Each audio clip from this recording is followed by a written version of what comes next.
Why'd you put the bananas in there? What up, y'all? It is I, your host this evening, customer services resident bad boy, Adam Pecora, back at you for another Requiem for a Tuesday. And here we are on yet another beautiful Tuesday evening. Potentially Taco Tuesday for some. It doesn't look that way for me, so we'll just have to meditate on that and rejoice that whatever. I'll have a taco again at some point. So fuck it. We're gonna do the usual plugs here. So follow me on IG at adam.rfat. Got a link in the bio there. Send you to any music stuff or my graphic design things. If you want a little commish, hit your boy up. Yeah, and the link to, if you somehow don't know how you got here, there's links to this on there as well. So, we can do a whole Inception thing and we rediscover ourselves. I think that sounds nice. And then rate, review, subscribe to the podcast. Goes a long way. We're going to do the slow climb up the ladder here. One day we will be at that roof. Yeah. I do not miss working on ladders. First job I ever had was a summer gig with my best bud, and we were painting the outside of houses, and it was brutal. It was terrible. After about 4 or 5 days, though, we had no supervision for the rest of the summer, so that was pretty sick. We were like 18. It was like 6 a.m., never had to be up early in my entire life. I don't count school. I wasn't up. You know what I mean? I didn't wake up till like lunch. Let's be honest. Let's be honest, ladies and gentlemen. So I didn't take too kindly to the morning stuff. I remember it would take me like 35 minutes to eat a bagel in the morning. Like I would just roll out of bed when my boy called me and grab a cold bagel, just hold it and try to sleep on the way to Arlington Heights, Illinois. It was brutal. And, I'm not great with ladders, I found out, especially like the big boys. You get on a 40-footer, I'm just clutching for my life, And there was hornets one time, in somebody's gutter. It's like, what the fuck? I'm just on a ladder. Like, never felt more vulnerable in my entire life. So, I don't know how I got here, but that's fine. As you heard from the intro, little Jerry Stiller, Frank Costanza homage, rest in peace to the legend. Jerry, condolences, Ben, the Stiller fam. It's a bummer, but let's celebrate it. We're in a very sad time. I feel like we gotta press through something. I don't want to hear more of these downtrodden disappointments. You know what I mean? Come on, let's go. Football, right? A pizza. Let's have a good time. But I mean, it's very sad, obviously. But I just want to take this time, and just give a little bit of thoughts on, because I really only know Jerry Stiller through Frank Costanza and like my brief interactions with King of Queens, which I will say, it's fine. It's better than, your average sitcom. Now, that's a low bar, so I don't know how much clout you want to give the King of Queens for that. Doesn't feel like it's in Queens, problem. Kevin James, just his presence. It's just awkward, I don't want to watch a big thumb. I'd watch, Thumb Wars, Thumbtanic, the Thumb Productions. If I want to watch thumbs, I'm going to do it right. I don't need to see Kevin James throwing boxes at people.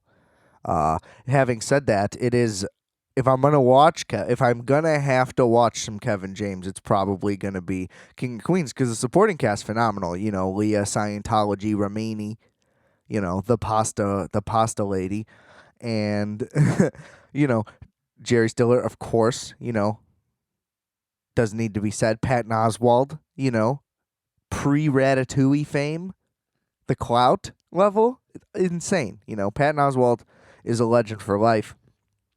And, there was that other guy I'm sorry, I'm blanking on your name. I can see your face. Your last name's Hart, I think, sir. Come on the show. We'll talk about it.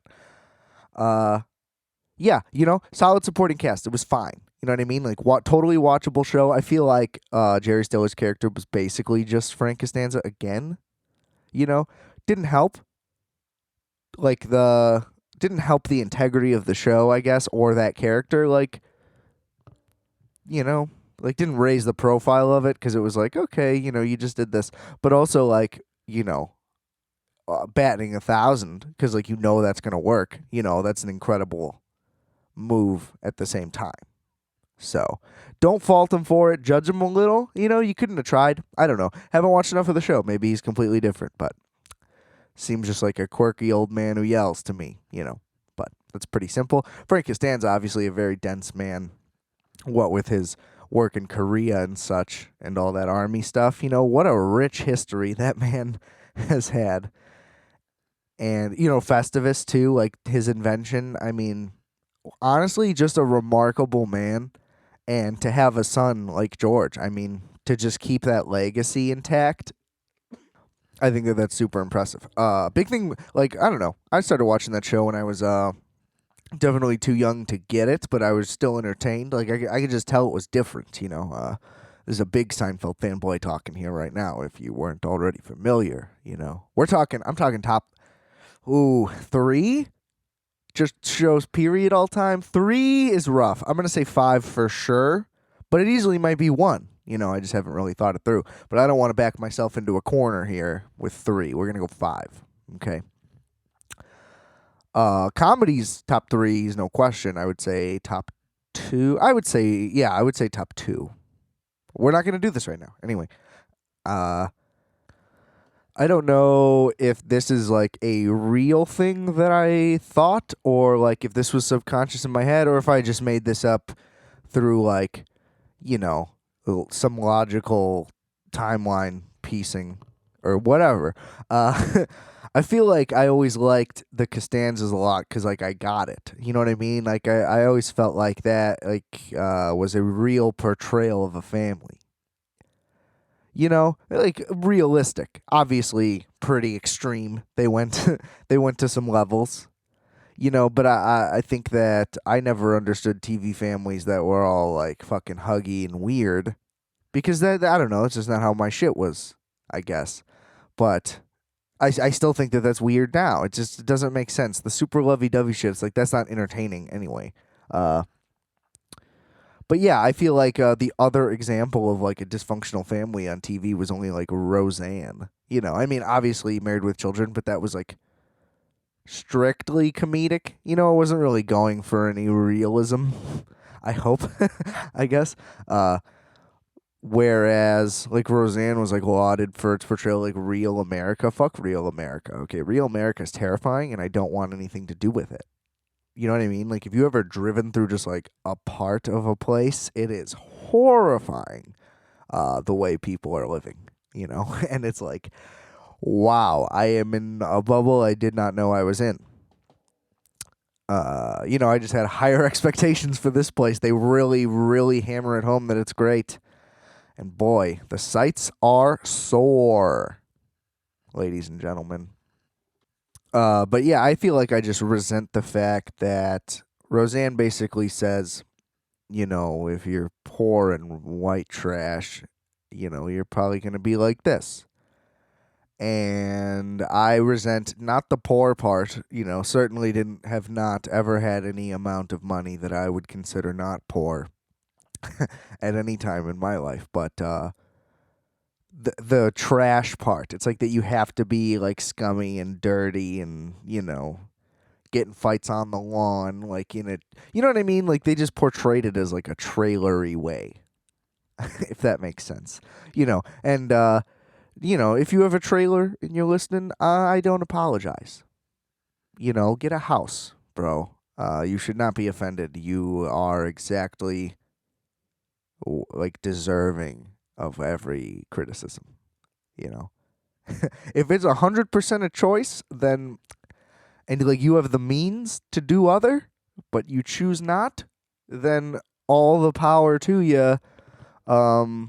I still think you should get a house. So we're just gonna say that. But yeah, it just had like the trailery aspect to it, where it's like, look at how fucking redneck, scummy these people are. Whereas like you can be dysfunctional and not just like scum. I don't know the word that I'm trying to use, but just that like trash bullshit.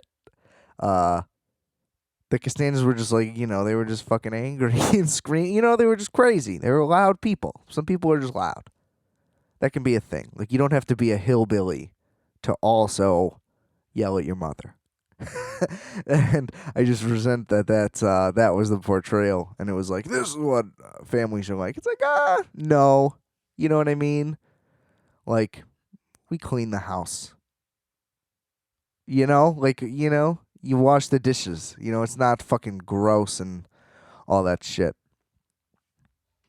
But yeah, so a lot of respect for the Costanzas for that. I don't think that they were trying to go for any bold statements there. I think that it's just one of those like, everybody knows a family like this. Definitely, I wouldn't call it on par, but I get it. You know what I mean? I lived a little bit of it. And, Jerry Stiller was unbelievable the whole time. I feel like it's not really talked about almost ever. I didn't know about it until somewhat, like relatively recently, given how long I've been watching the show. He wasn't even the original Frank Costanza. There was another guy in the first appearance episode. The one where they park his car in the handicap spot. And it gets destroyed. It was just like some other guy. He basically looked like if George was older, and it wasn't the same. They redid the episode with Jerry Stiller. Like, I don't know what happened. Like, if during production they were able to get him or something. I don't really remember how that even happened, or where they did it twice. But yeah, it was weird. And he was not as good, not as effective. Like, same lines, and he just did not nail them the same. Now, if that was the version I saw first, maybe I would be like, maybe I would think it was a little bit better, but I mean, there's just no improving what Jerry Stiller did. You know what I mean? And Seinfeld's dad was originally a different actor as well. He was in, I think, just the pilot.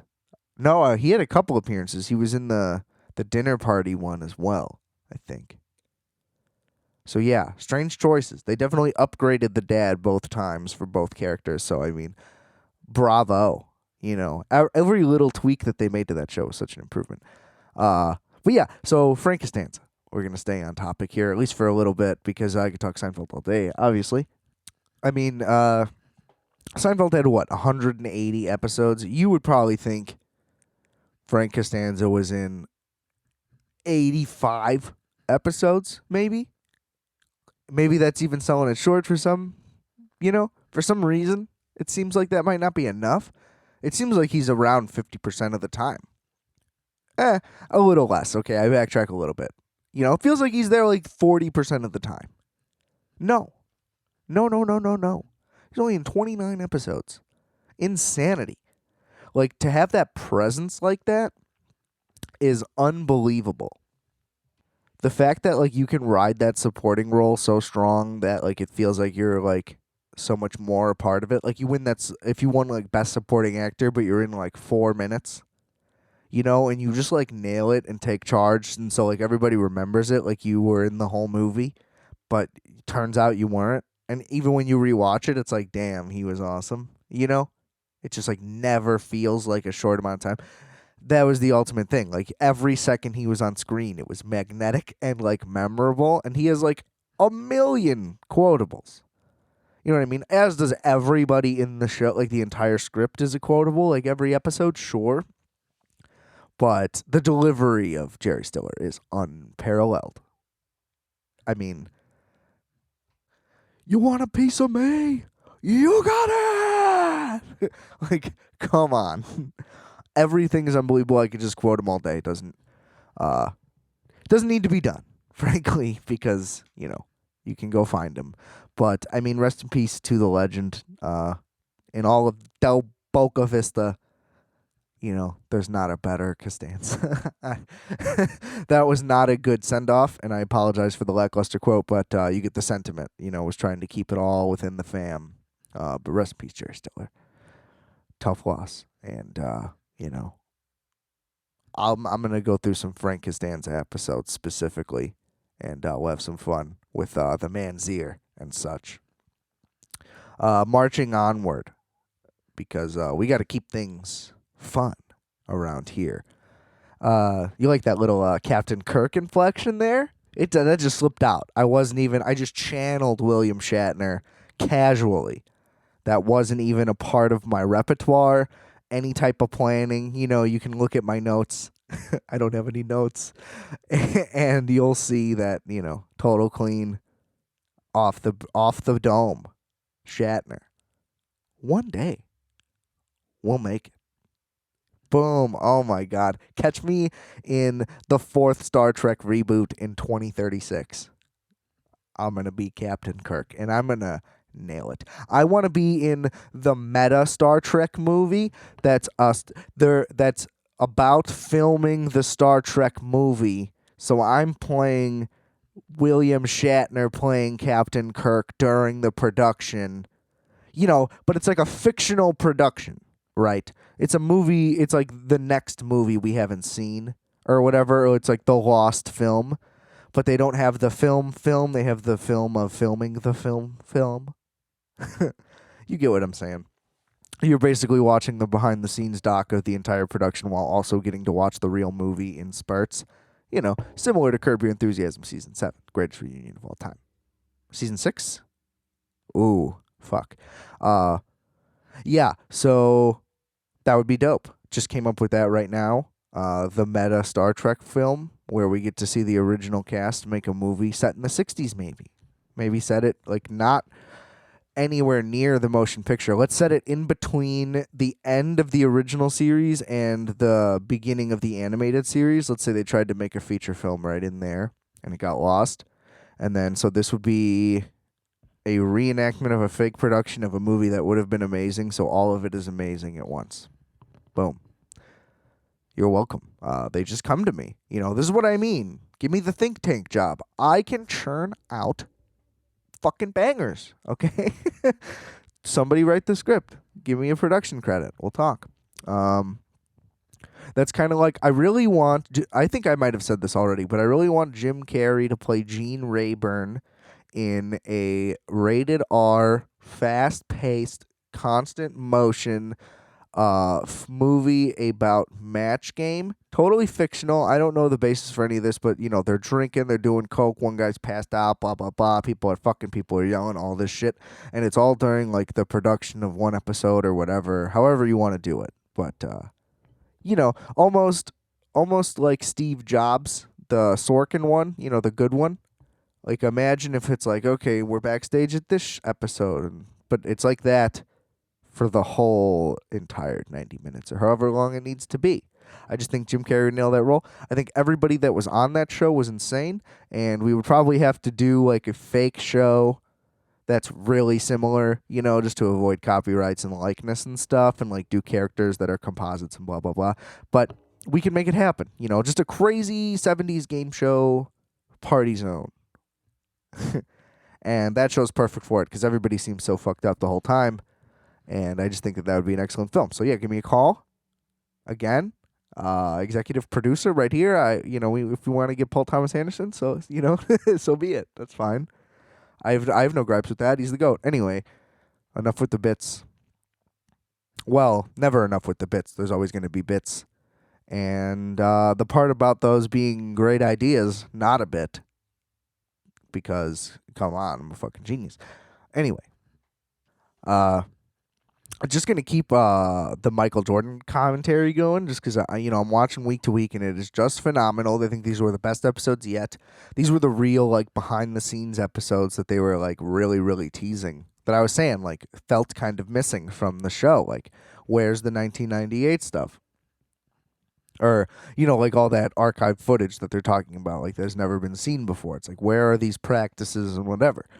A lot of those were shown, and this was supposed to be the, like, I don't like MJ episode, but it's like, dude, the competitive spirit is beyond respectable.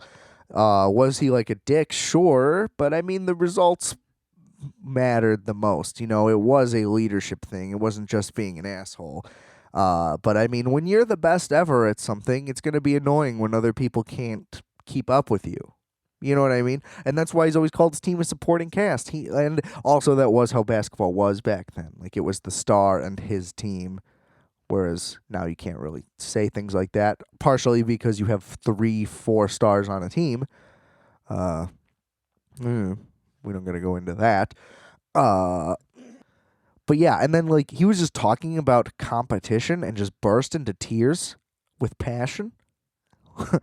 That is almost frightening, frankly. Like in the best way possible, but like Jesus, dude. I couldn't talk about anything and be that passionate about it, I don't think. You know what I mean? Like to just be able to just be like, man, I just love winning so much. It's like, wow, you are wired differently, man. And all the respect in the world to MJ. You know what I mean? I absolutely love the doc. I would love to rewatch it from the beginning once it's over because it is incredibly well done. It's hard to get to like see it. You know what I mean? You kind of see the same Bulls highlights over and over and over again. And it's just cool to see other sides of the story and like it kind of really takes you back to the place so you can get the real opinion of it at the time. Cuz I mean, they go into his retirement and it's like it's easy to just say he won 3 titles, retired, came back, won 3 more.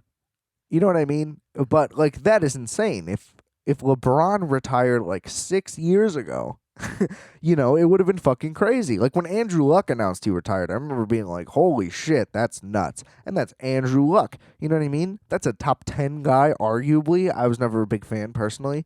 That's beside the point. But like, you know what I mean? That's not a GOAT by any stretch. He wasn't even the best player in the league ever at one point. You know what I mean? So way lower level, and it's still shocking. So I can only imagine. And especially in Chicago, I'm sure it would have been devastating.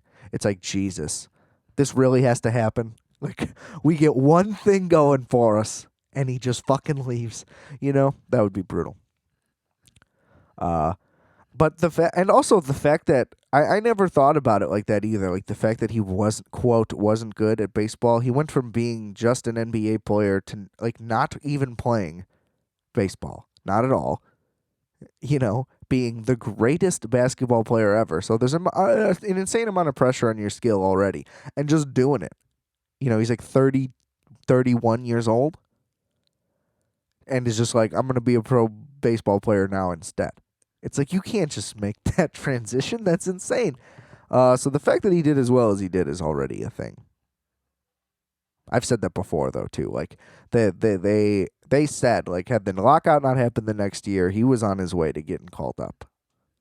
Probably just a AAA. I think he was still in AA at the time. So it would have been a long thing. It would have taken 3-4 years. But what guy comes out of the NBA and is just like, all right, I'm going straight to the majors? You know what I mean? You have to start out in some kind of system, usually.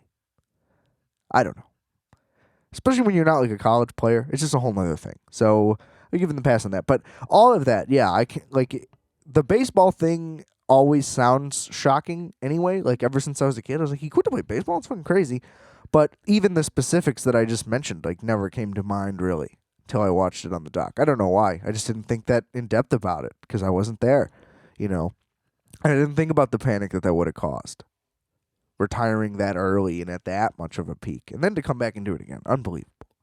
You know, we all know that part. But, yeah, it's just been fantastic. I absolutely love it. Highly recommend. You know, what are you doing, you know, besides listening to this wonderful show? You know, I got the Rex here for a reason. I also just began... I'm not going to touch on this too much because the reason I started rewatching The Wire again. I'm going to at least do season 1. I don't know if I'm going to go through the whole series again. It's quite a commitment. If you haven't already watched, it is the best. But I'm just going to say, I'll go into that in a second. I'm not going to talk about it that much just because the only reason I decided to start rewatching it, other than I always think about it, what pushed me over the edge was Jamel Hill and Van Lathan, I believe. Sorry if I'm incorrect in that. They started a podcast called Way Down in the Hole for The Ringer. You know, top tier right there, The Ringer. Gotta love The Ringer, everything that they do. And I was just like, fuck. Well, if I'm going to listen to the podcast, I'm going to have to watch the show again, right there with them. And absolutely started it. It's way better now the third time I think I've watched the first season. Definitely the second, but either way, like just knowing what it's better. You get to watch really just how good the show is. And for those who don't know, just a brief summary. It's basically about the entire city of Baltimore. But the first season is really just about these specific police officers trying to take down a crack and heroin empire. But from the perspective of everybody, and you realize like everybody has to do bullshit, and like the cops aren't that good, and sometimes the drug dealers are, and sometimes they have the exact same problems within their jobs, and it's just a really cool and realistic way. Like it was made by a guy who like worked in journalism, I believe, and like a guy who was a homicide detective, and a lot of it's based on real stuff. It's just really accurate portrayal, really amazing thing, and just incredibly well written too. Like all the dialogue is phenomenal. And right off the jump, like you just get a whole different vibe. I feel like no police show has ever come close to The Wire, period. But also just like of being real. Whereas this one is where it's like they're dealing with like politics and like, you know what I mean? Like budget issues and getting favors and chain of command and all this shit. And I don't know. It just really shows a true-ish, like it's still a show. You know what I mean? So it has a little bit of show stuff in it. I'm not acting like this is a documentary. It's definitely probably a lot more interesting than real life would be, as always is with television. But yeah, it's just I can't imagine a show just seeming more real and like an honest reflection of what's going on. And they eventually get into like the school system and the media and other shit as it goes on, and they just like build the world where there's already in the first season there's like 25 characters. And the list only grows from there. Now it definitely shrinks a little bit, if you know what I'm saying, along the way, but then it builds back up at the beginning of each season, then it gets a little bit chopped down as we go. But it's phenomenal.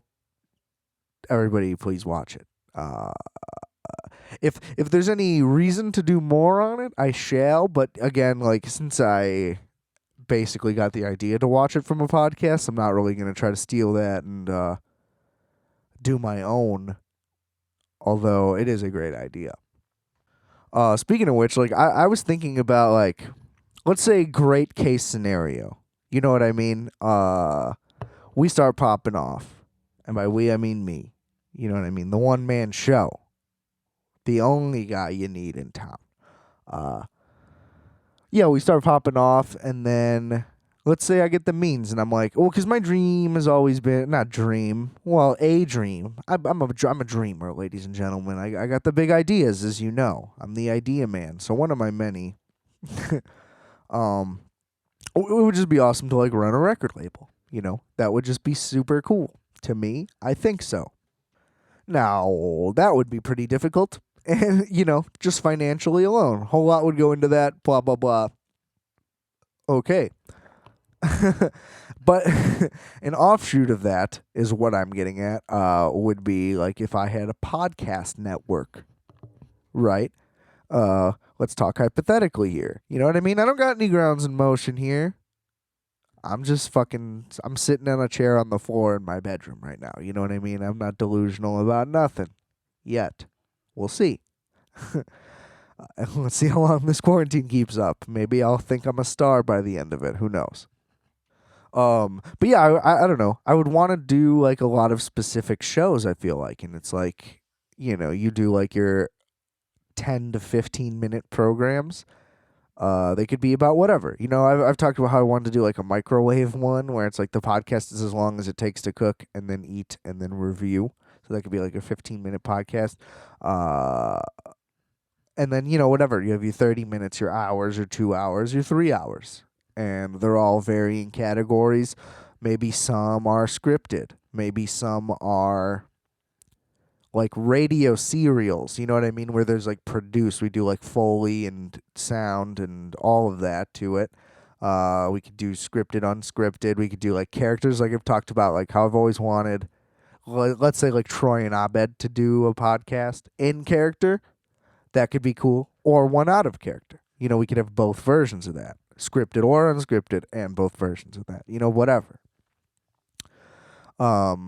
I just feel like all those variations, and if you get them all in one place, it's like, oh, this is like the network I go to because they got killer shit.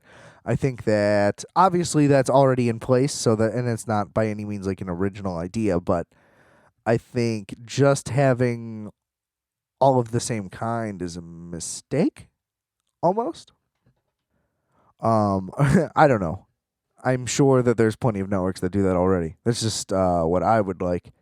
And also, like, imagine if a show rebooted just as a podcast. Like, if a show got canceled, obviously because of its ratings, like, that's why it would be canceled. But let's say they'd also had a big budget, right? Like, the production was just rough for whatever reason. Why can't a show be rebooted as a podcast? It'll be tough to transition it, I'm sure. Whatever show it is, no matter what, like, you're going to rely on some visual stuff. But especially like the more dialogue heavy it gets, like let's say like Clerks 3, right? Like if Kevin Smith wanted to be really ambitious, not to dog on Kevin Smith. It's just that Clerks is a very talky film where you almost don't need to watch it, and I don't mean that in a bad way. They're not bad looking movies by any means. I'm just saying, like, you could probably just put that movie on audio and you would still get the gist of it. You know what I'm saying? Like, whether you've seen it or not, or how to picture it or whatever. So let's just say like they did Clerks 3, maybe not 3. Let's not ruin the movie. I think that's why I feel sour about saying that. Let's say like they wanted to reboot Clerks into a TV series again. Like they did the animated one, which was awesome, whatever. Why not just do that as a podcast where it's like, if the show is just people talking anyway, let's just do it like that. So why not reboot a show, movie, sequel to something, whatever, but as an audio-only version? And then, again, we can still do, like, effects and sounds or whatever, but it's just going to cost way less, period. You know what I mean? Like, without the cameras, it's huge. And, like, your major players would still get, like, the video versions as, all the biggest podcasts do now. So, like, not saying none of that would happen, but, just, like, you have all this room to play in format and style, and it's just exciting. Like, I feel like there's a lot more that could be more mainstreamly done that is exciting in podcasting that I know is already being done, I just think if it were all in one really dope place, that would be cool. And if that is true, please direct me to that place. I'd love to find it, but I would also love to do it. But I don't know how to do that. I don't know how to do anything. Don't listen to me. That's like my favorite game to play with myself. It's like, how can I think of this great idea? And then how do I realize that I have no way to make it happen? Isn't that fun? I feel like that's really been a quarantine theme. You know what I mean? It's like, oh, let's go do this. Oh, we can't. Oh, let's go. No. Have you been doing? Nope. Can't. Just no matter what. It's like, oh, fuck.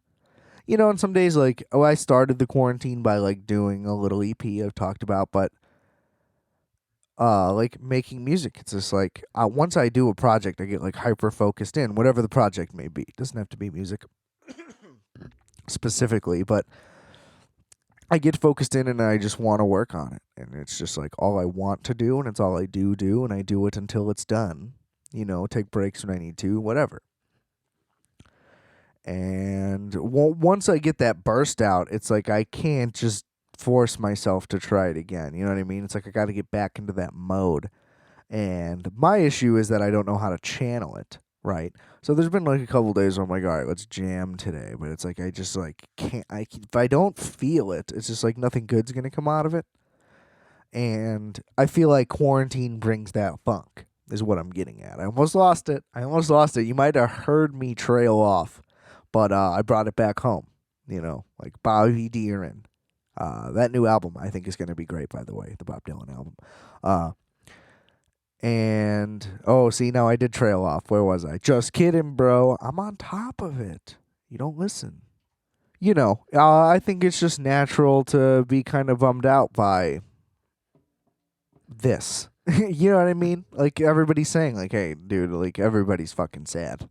They're just stuck inside. It's depressing." Uh, and so yeah, like I try not to feel bad about it, but it's also like, dude, I have so much free time. That's the problem. It's not like what I feel I should or shouldn't. You know what I mean? It's not like I'm upset with me that I don't want to do it. It's just like I'm aware that logically it's like, oh, I've got a bunch of time. So, would be nice to just keep at it. I know that it's fine that I'm not, but it's still just like, man, this sucks. Like I wish I could just be at it. You know what I mean? I feel like everything has to turn into this like debate no matter what, right? It's like somebody's like, "Oh, uh Adele lost weight. She looks great." And then somebody's like, "Don't say she looks great. She always looked great." And it's like, well, yeah, sure, right? But that wasn't what we were doing, So like, why are you changing it into a whole other conversation? I just don't think that that needs to be a thing. It's like I can be bummed that I'm not working on shit.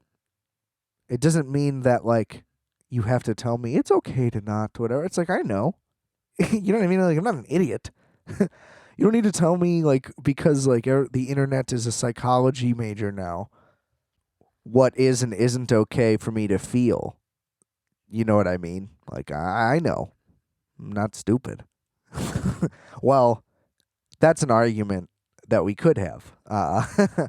But come on, throw me a bone at least. Just assume that I get it. You know what I mean? But I mean, there's definitely positives coming out of it. I've never done routine exercise more in my entire life. And granted, it hasn't been very long. I'm on to like a 5 to 7 daily. Wait, what? 5 to 7 days a weekly thing, and yeah, I don't want to do it most of the time already. I was really into it for about a week, and now I'm like, you know, I could do without. I could skip it today. Maybe get a cheeseburger. But I'm trying. But it doesn't help to wake up and just be like, "Oh fuck, well, let's do it again." It's weird to be in a routine where the routine doesn't include leaving. I think that's the problem. It's like I don't want to like do this. There's no sense to this. It's like I'm trying to get myself into like a daily thing, but it's like why? These days are random and chaotic. Let's keep it that way. Let's thrive in the nothingness, ladies and gentlemen.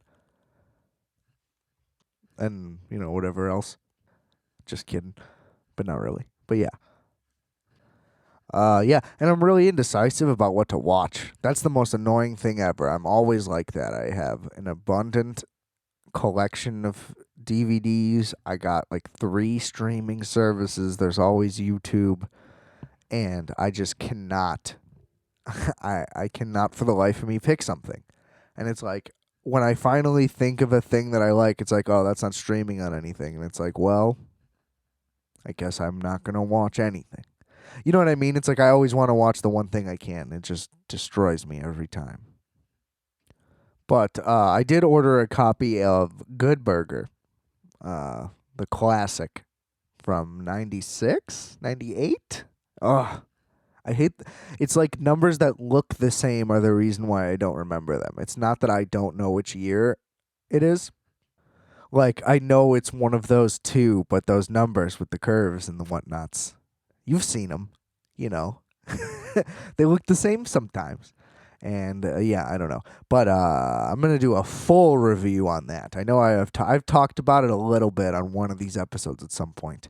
Although, as we know, I do that thing you do.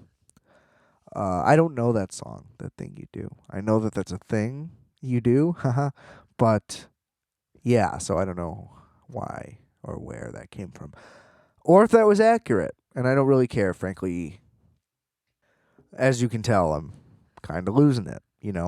This whole pod has felt pretty like disjointed. It's felt real ranty, which is good. I got to bring my Bill Burr energy sometimes. I feel like for every episode, every like 3 episodes that I have a solid plan where it's like I know what I'm gonna nail. I got to churn out one of these where I'm just like, let's just fucking air out the vents, bro. You know what I mean? Like, let's take the shirt off, let the armpits flap in the breeze, stick the head out the sunroof, put your eyes on the prize. Yeah, whatever that means. I don't really know. Just give me $1 million. We'll figure it out. We'll make all the projects happen. I will say, in all seriousness, though, big shout out to Adrian via Yoga with Adrian on YouTube. Via is not the right word. I was gonna say Allah. Yeah, Adrian Allah Yoga with Adrian. But yeah, via is not the right word. But shout out to Adrian. That has been my instructor. Bought a little mat, $10, chilling. Good thing to do if you're looking for something. Nice little meaty exercise. Keep those bones intact. You know what I mean? Keep those quads pumping. There's plenty of good shit on there, and I highly recommend it. And that's what I've been doing. And shout out. You gotta give credit where credit's due. Sometimes, because sometimes you gotta cheat on something. So you better not give any credit for that. You're gonna go to prison. But yeah, earlier I briefly mentioned Troy and Abed. How about in the last episode, how I semi-called a community revival thing because of the Parks and Rec special? Community was the example I gave, and I was like, yeah, the more I thought about it, I was like, yeah, they definitely kind of could do that still. And they're just doing a table read of an existing episode, but Donald Glover back at it. So, all the cogs really fell into place on that one. If somebody heard the pod, give me a little shout out. That's all I'm saying. I definitely know that I am not the reason why that happened, but I'm going to act like I am because that's what big shots do. And I'm a big shot now. I got my big shot shoes on. However, I do have a last topic prepared. I'm not going to front, I don't think I could go in with zero plan. I don't think that would ever work. I just want to talk a little bit about Pavement. The Boys. Fucking phenomenal band from the 90s, almost strictly. All their albums came out in the 90s, which is why, and I will explain why, I would call them the best band of the 90s. And for me, that is because when you say that, I think you have to go, I would personally like to go with the output of that decade. Not like, oh, they're from this decade, so it's like a technicality, right? Because otherwise, then the answer is Radiohead. Although they technically formed in the 80s, so it's like even if you wanted to play that card and you go Radiohead, the best band of the 80s, that would be insane. You know what I mean? You got to go by output when. So I think if Kid A came out in 2000, then by default, just off Kid A and OK Computer, you would have to run that with Radiohead. But I think that just because they only got the Bends and OK Computer, we don't talk about Pablo Honey. Again, I've never listened to it. Probably never will. We'll see. I've tried a couple times. Didn't go well. But I just think on output quality, like 5 albums, all killer, in my opinion. Now, they have varying degrees of like greatness, absolutely. But they're all good. Like, I'll put on any one of those 5 records and I'm going to like it. You know what I mean? And I'm not going to be like, put this on instead. Because they're all different, they're all their own, and they're all good. I think so. Again, some better than others. But for my money, I would say that they are the best band of the 90s. Nirvana, never got it. I still don't. Pearl Jam, don't get it. Whoever you want to throw at me. There might be, you could probably say some rappers had better runs in the 90s. Sure, but I'm talking just bands here. So yeah. Anyway, for those not familiar, indie rock outfit from Northern California, I think. I don't really know. They had like a hippie drummer who like was crazy and like unreliable, so they had to replace him. And it was like all sad, and he was like acided out or whatever. Uh, I don't know. I have the documentary. They have a documentary about like their reunion tour or some shit. Jesus, I don't even remember. I need to rewatch that documentary. But yeah, they put out 5 records, and they came up a lot in bands I like's like inspo list, namely Animal Collective. Animal Collective has listed Pavement. Animal Collective is my favorite band, for those who don't know. They have listed Pavement as like a major influence on them for like multiple times. And I've heard other bands list Pavement. I'm like, I keep hearing this name. I got to check them out. And then like on the surface, it does it would strike you if you just listen to one song and it's not the right example. As like, oh, there's just some indie band, it's got like the lazy slacker guitar style on certain, you know what I mean? Like pre Mac DeMarco, but like, 90s college radio indie rock. That's kind of what you get on surface level intro to Pavement. But the lyrics are nuts, the melody, like, you know what I mean? Like the melodies are pretty like clever, and like the playing is so intricate and fucking experimental and weird. Like the guitars get so weird, and the drumming can like just be so off, but it works, and it's like they just get really creative and go nuts a lot of the time. Like it'll turn into these like crazy breakdowns, and like they'll get like really heavy for a second, or they'll like scream, and then they'll get really soft, and they'll like stop and start, And I'm not Anthony Fantano here, like I'm not here to do like any reviews or anything. But I just think, if you're looking for something new and something that's different, check them out. But I mean, like, if you're into just like fucking killer riffs and shit, like, check them out. Good lyrics, check them out. You know what I'm saying? Like, just gotta show respect where it's due.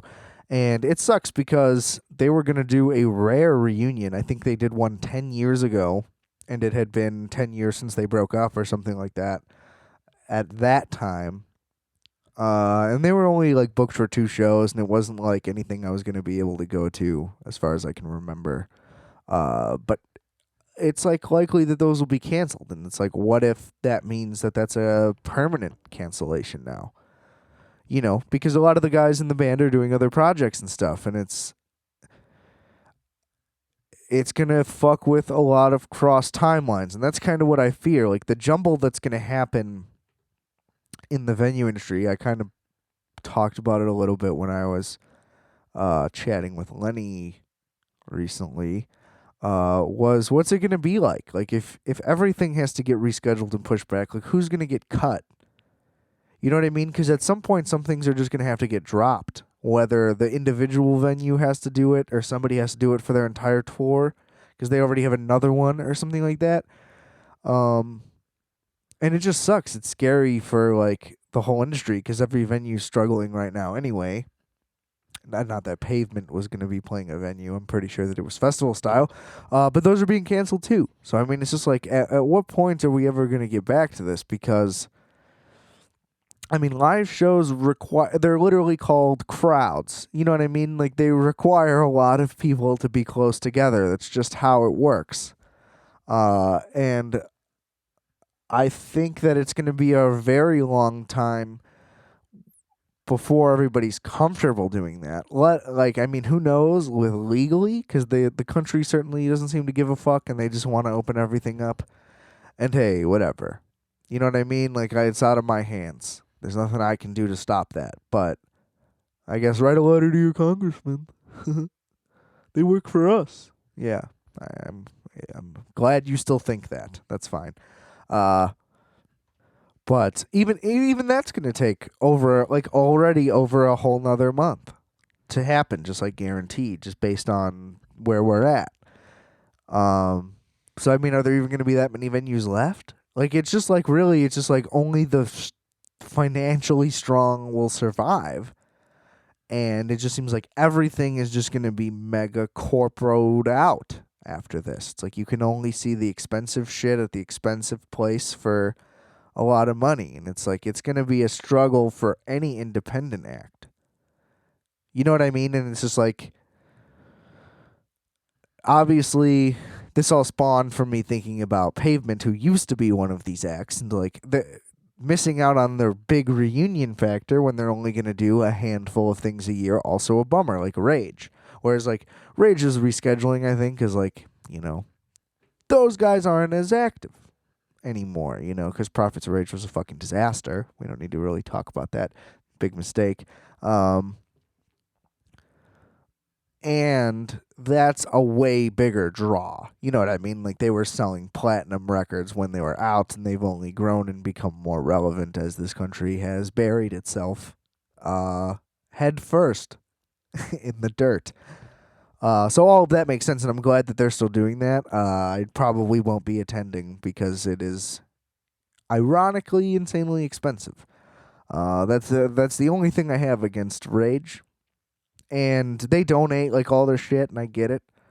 But you could just make it cheaper. You know what I mean? Like, if you're like for the people, I don't know. That's a weird gray area, though. It's like you're a fucking artist, and you deserve to get paid for making such great things. So I do understand that side of it as well. But it's a little ironic. But it's like, in that scenario, right, like, who does that knock out? Like, if they need to go to the same places at the next time, you know what I mean? Because that draw is going to be huge. So, like, some event in some production company, like, I'm just worried about a domino effect where it's like, if one thing gets bumped, then the next thing, and before you know it, it's like everybody's fucked, and, like, nobody gets to tour, and all these places just shut down. Yeah. That's what listening to Pavement got me thinking about. So just imagine what you could go through when you listen to them. It's just a concern I have. I'm worried about it because I definitely have been slacking in the shows that well, obviously now, but in the shows I was going to, like, I was skipping a bunch of stuff. And it's like I kind of regret it now, obviously. Hindsight is always 20/20, but especially right now, it's like, oh man, I definitely should have been on more roof decks. You know what I mean? Like sipping a cold one on a roof with a bunch of weirdos. I'd be the weirdo, but they're all weirdos because I'm the weirdo. You know what I mean? It's all perspective, bro. Yeah, so I mean, I just hope everything gets back so I can do it. We had a show booked on Easter. We were going to play Empty Bottle. It was going to be amazing. It's going to be a great experience for me. A lot of fucking amazing people have been on that stage. Just the fact to have done that. Nobody would have been there, I know, but for me, it doesn't matter. I mean, it matters. I'd like for people to come to things in the future, but and it's like, will we even get that shot again? That's a fucking mystery. Probably not. It's just like, how could you? On the inverse side, there may be a surplus, like a place like that maybe normally wouldn't be 7 nights a week could now be 7 nights a week because a lot of people need to play. Maybe a lot of people will be willing to go to smaller venues. You just got to hope that everybody's willing, like, to maybe take a cut or to do something a little different to help out whatever. You know what I mean? Like, you gotta hope that everybody's willing to work with everybody and not battle everybody for it, because I think we're all gonna be hurt in the entertainment realm if that happens. And by that, I don't mean like I'm an entertainer. Well, I mean, I guess I am, right, to some, but I mean, like, as a fan, like, we're gonna be lacking entertainment, you and I, from the fucking kings of the king, the creme de la creme, the crop de la crop, so they say. But yeah, Pavement. Their first album, Slanted and Enchanted, fucking incredible front to back. I think you'll love it. That's just my recommendation. I think that if you don't like it, I don't know. We're gonna have some disagreements on a lot of things. Second one's more poppy. They tried to get a little more radio friendly. Whatever. Great for a second record. Could easily have been a huge disappointment. They didn't try to get weirder with it because they did that on the third one. Wowie Zowie, it's called, and it is my absolute favorite of theirs. It is way longer than all the other records. It has way more songs. The songs are like shorter on average, but it has more songs and is longer. Just because there's like 18 tracks on it. Some of them are like a minute, It goes by pretty fast. It goes by faster than their second album, in my opinion. Even though that's literally not true. It feels like it. And that's the one where they just fucking go off. They just do whatever. Like, I talked about it getting weird. Like, they try to do that as much as possible on this one. And I'm always into that. I'm always into, like, the innovative thing. I like it when something is off, like a crazy time signature or whatever the fucking case may be. I love me some chaos in my music. And that album does it. And then Bright in the Corner is just a fucking great, solid record. And Terror Twilight is, a little bit less good. But they always have their own kind of every record is cohesive. They all have their own sound, and the band has its own sound, which is also maintained throughout, which is magnificent because every album sounds different, but it sounds like Pavement, and that is something to strive for as a musician. It's hard. Oh, nobody really does that. And yeah, I just think that there's something about a flawless, even if short, discography that is always awesome to me. Like, if you can bat like if you're batting 1,000, that's insane. You know what I mean? Like, Kanye did it for 8 records. And then we got a little later on, and like maybe 7, but whatever. I mean, they were all fucking at least really good for 7, arguably 8. I would say 8. But definitely 7. And that's insane. So, and I mean, the batting average is still incredibly high at what it's at. Don't get me wrong. Dre spread it out over fucking 3 decades, but hey, 3 records, all amazing. Like, the worst one I would give Compton like an 8.1. Again, not trying to be a review guy this time. But, you know what I mean? And there's just something about that where it's like, oh, you can just listen to any one of their albums no matter what, and it's going to be fucking sick. At the same time, some people would rather have a lot of output where the average might be lower, but you got more solid shit, like a previously mentioned Bobby Deeren, as I like to call him. But that's also a longevity thing, so that's a whole nother argument that you can make. Like, if you're around for a long time, you're just going to have a lot of albums, and eventually there's just going to be a dud, you would think. But I mean, like, Fiona Apple, she's, like, batting really high. Things like that. It's just, like, super cool to know that somebody just, like, really fucking nailed it. And that's why I almost like that Pavement stopped. Because it's like, they knew it was getting worse, and it was only going to get worse because they didn't like each other. You know what I mean? It's just, like, no matter what you would have wanted to happen, it would not have gone well. Unlike, oh, we're doing a tie-in, ladies and gentlemen, and a callback. Unlike the Chicago Bulls, where the team would have been fucking fine if Jerry Krause didn't break them up. You know what I mean? Like, that didn't have to happen. Whereas, like, Pavement had to happen because they were those people, and those people didn't like each other. Whereas, you know what I mean? Like, if the team hated each other, then sure, break up the team. But just because you hate the team doesn't mean you get to do that, right? Like, if the label was like, y'all got to stop, and they're like, oh, we don't want to, then that would be bullshit. But I think if you get to leave on your own terms, a la Michael Jordan, then you did the right thing for you. You know what I mean? And if you decide that that wasn't correct, then you just come back. You know what I mean? Like, it really is that simple. I think that if you think you've reached your powers, while it is dumb to say, like, we're done, and then come back, at the time, you were. Jay-Z's retirements look a little dumb, because he would retire and then put an album out, like, the next year, or whatever, and it's like, okay, retire isn't the right word. Sometimes you need to know when to use the word hiatus. Because then, like, a reunion isn't like, oh, we broke retirement. It's like, we came out of it for a minute, but we're going right back into it. You know what I mean? But I think if they were to come back and do a new album, I'm all for it. Because LCD Sound System did not fucking disappoint by any means. Not that they're similar in any way, but I mean, it's just like there are some bands that are so great where it's like, if you tell me you're going to make more, I'm all for it, no matter what. You know what I mean? And how bad could it be? I mean, Malcolmus is still out there fucking killing it, which I didn't mention. I mentioned that Pavement had side projects, but Stephen Malcolmus was like the principal singer songwriter. He's got a whole bunch of solo records that are all supposedly very great. You know, haven't even dove into those. It's just, it's just, mwah, just beautiful. You know what I mean?